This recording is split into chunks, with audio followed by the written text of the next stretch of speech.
What made you realize the relationship was over? When her sister called me and said, "You're a really nice guy and I like you. Remember Jason? You do? Yeah, well, she's fucking him in the other room as we speak." That's pretty much when I knew. Props to her sister though. I hope you're okay. When I finally learned to listen to her actions, not her words.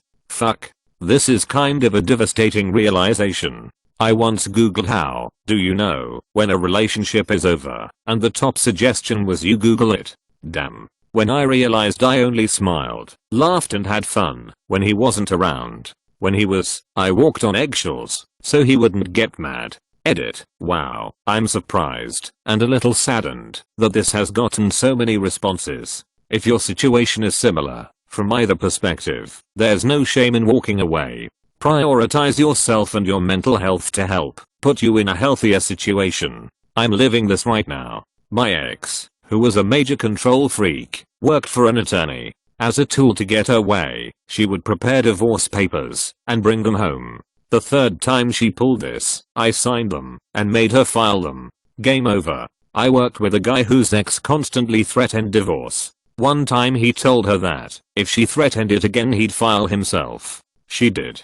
He did. He made me feel more lonely while we're together than if I were to be single. One of my friends is in a similar place right now. Not a good thing to watch. Happy cake day. I'm new to doing this Reddit stuff. That means it's your birthday, right? Happy birthday. It's my mother's birthday too today. Hope you had a wonderful day. When I decided to not text her to see if she would ever start a conversation and did not text me for an entire month. Wow. When I found sexts between her and my friend. Well, better than me. My friend in my case got her pregnant. When I was crying more than laughing, constant hurt and confusion. Didn't feel like the love was reciprocated. This was my experience too. It took a good friend to point out that I was a shell of my former self. That was a wake-up call. When I got a Facebook message from another dude saying your wife is cheating on us. He thought we had one of those open relationships. Your wife is cheating on us. You can get a lot of strange messages online, but I think this one takes the cake. Amazing. The other guy she was seeing. Backstory. During our relationship I started my own business and I'll admit I did work a lot trying to start it. During this time she found another guy while I was working. I believe they were together for a year while we were dating. Fast forward 4 years since the breakup, and my business is extremely successful, and I'm able to take lots of time off and travel. I'm doing better personally than I could have imagined. I also like long walks on the beach, movies, and comedy. Please send dating applications to my inbox. Haha, yeah, quite the horrible way to figure that one out. Even worse if you give second chances. I realized that I wouldn't care if he cheated on me and would have been quite happy if he left me for someone else. I felt trapped and didn't know how to leave at the time. This one, I found myself wishing he would do it in one of his episodes, so I had a reason to leave that other people could see. Everything awful was behind closed doors, but if he cheated I could get out and no one would question me. When I was finding more and more excuses not to spend time with her. Edit. Wow, 4K upvotes. Didn't expect my comment to take off like this. This all happened like 10 years ago, so it's not anything that I'm currently dealing with. Ouch. I feel like my fiancé is doing this to me currently. I'm a bit nervous now. Lol. Seeing a penis in her mouth. It wasn't mine.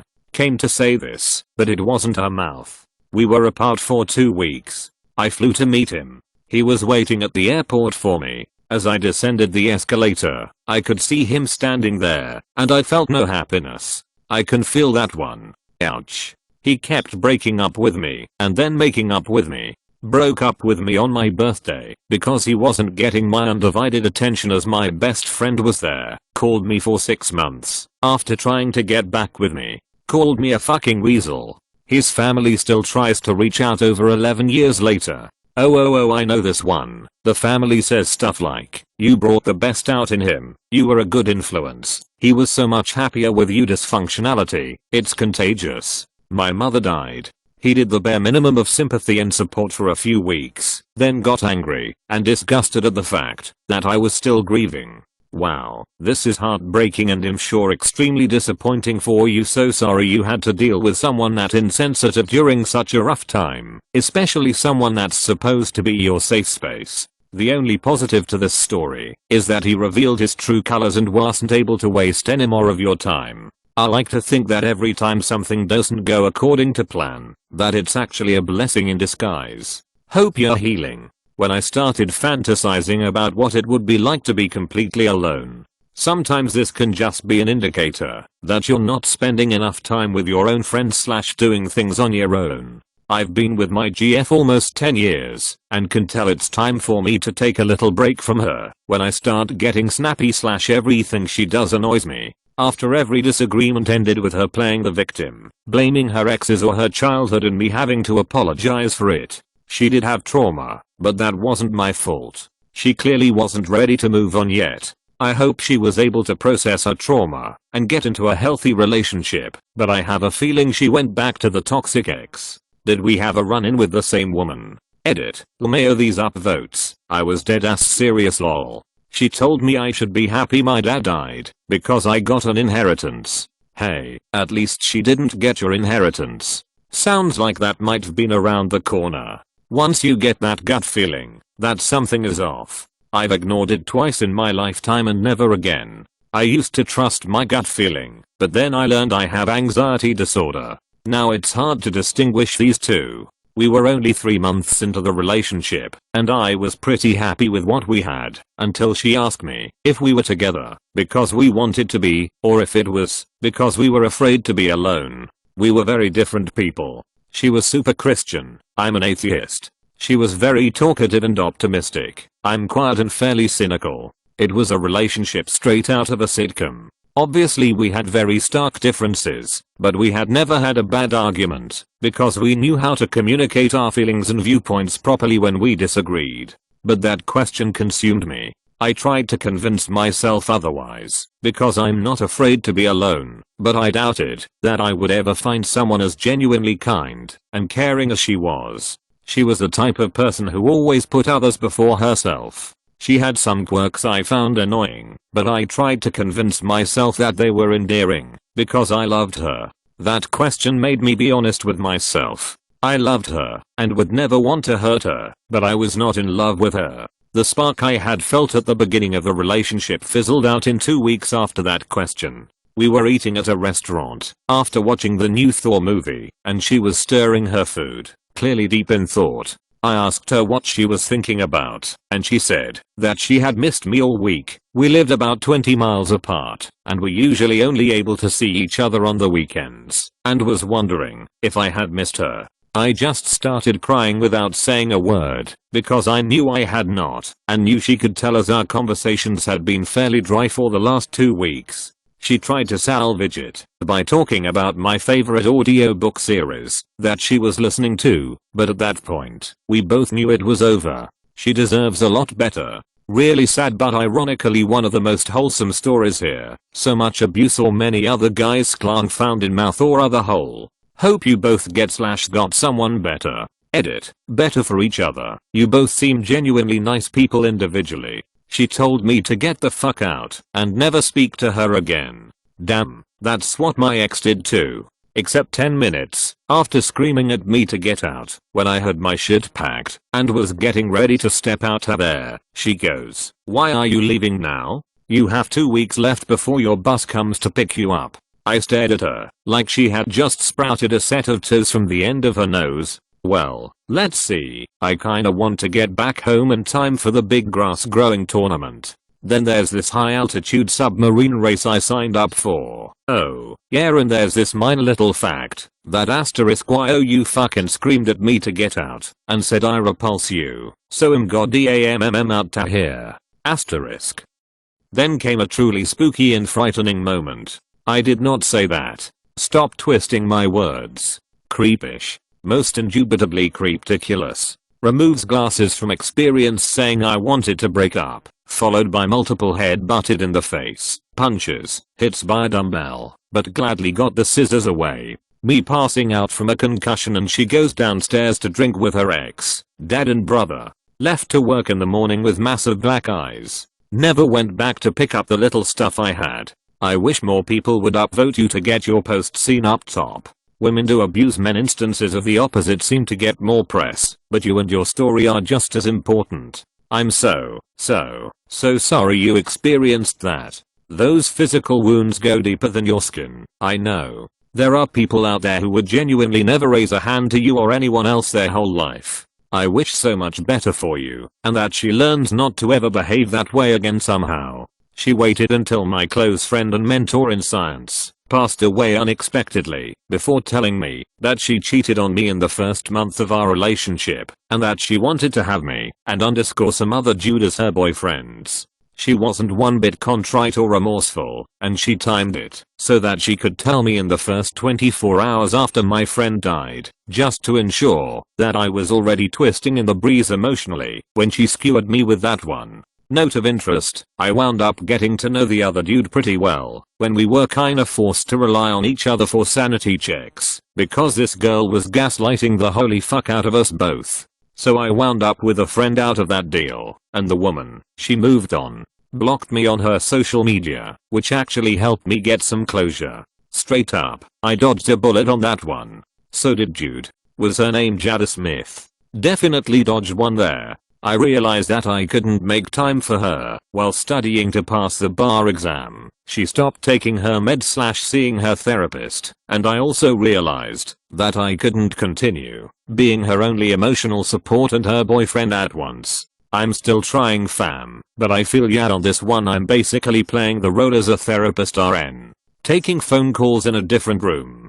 Parking outside around corner for 10 minutes before coming home. Excuses made to not have sex or complaints about it. Less touchy-feely. Kisses and hugs felt empty. Body language. Less call/texts with very slow replies, if you get them, while the phone is always within reach. Less/no compliments. No interest or asking first in seeing you or doing anything. Saying nice things and showing nothing in action. In different context, some of these are straight up innocuous or benign. But I have been with my wife for almost 4 decades. If she wanted to wait to text me back, hang out in her truck, or take a phone call in a different room, I wouldn't even question it. But kisses and hugs feel empty is the worst thing on this list. I'm gonna go kiss and hug my wife right now. The night he told me that I was no longer allowed to drive anywhere by myself, that he would keep the keys and I would have to ask him to drive me places, so he knew where I was going and who I was with. I was gone the next day after 16 years. Edit. Wow. Never, ever thought anyone would even read what I posted. I'm tearing up right now from the support. For a moment I thought I was reading the synopsis for some indie horror movie. Was there some reason he might have acted like that? Or did he just go ham all of a sudden after 16 years? Once strangers started banging down my door at 3 AM looking for money she stole. When I was explaining to a friend why I was still with them and all of it was, it's my fault I did too much for them, so I have to show them how to live on their own now type stuff. Their response to me was, shouldn't it be more on the road of back quote I love him so much I want to be with him. It was about 7 months after she moved half the country away. I was in denial the whole time. 16 years we were together. I spent a year in mental torment and depression.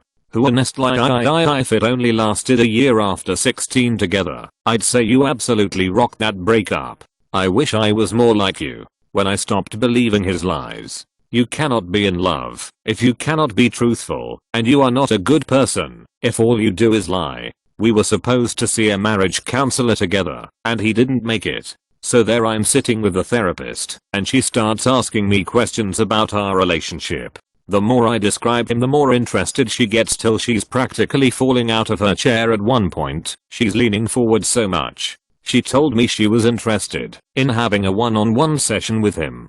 I left kind of confused because she seemed so much more interested in him than me. The next time I went to the appointment she straight up told me that she believed he was a malignant narcissist, that he did not have a conscience, and that he actually enjoyed causing me pain. Once she said that it was like a light went off in my head. Because all this time I thought it was me. I thought something was wrong with me and that's why he didn't love me. When she told me that he had a personality disorder I suddenly understood. There was nothing wrong with me. There was something wrong with him. It was crazy, because it's literally like I fell out of love with him overnight. And I was with him from the ages of 15 to 25. She disappeared right after I started taking meds. Hallucination girls are the worst.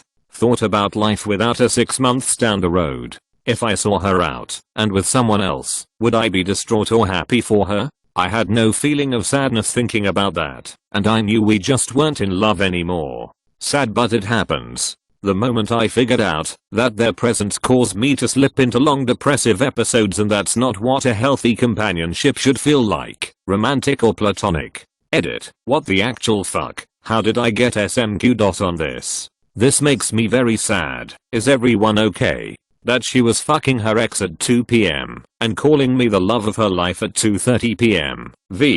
Thank God it wasn't at the same time. He told me we could stop using and get clean, but he would eventually want to do it again every once in a while. I immediately left and fixed my life on my own. Now I'm almost 5 years sober, with a loving fiance and beautiful baby girl. When he hesitated to say I love you on multiple occasions, 4 years into the relationship, and got defensive when I asked if he still loved me. When he told me he didn't want me to go to grad school because I would be smarter than him. This was after a few years of him asking me to put it off for money reasons. It should have been when I found out he peed in bottles when he was watching porn on the computer, so that he didn't have to get up and interrupt his watching. These are the kinds of comments I read to realize I'm doing just fine.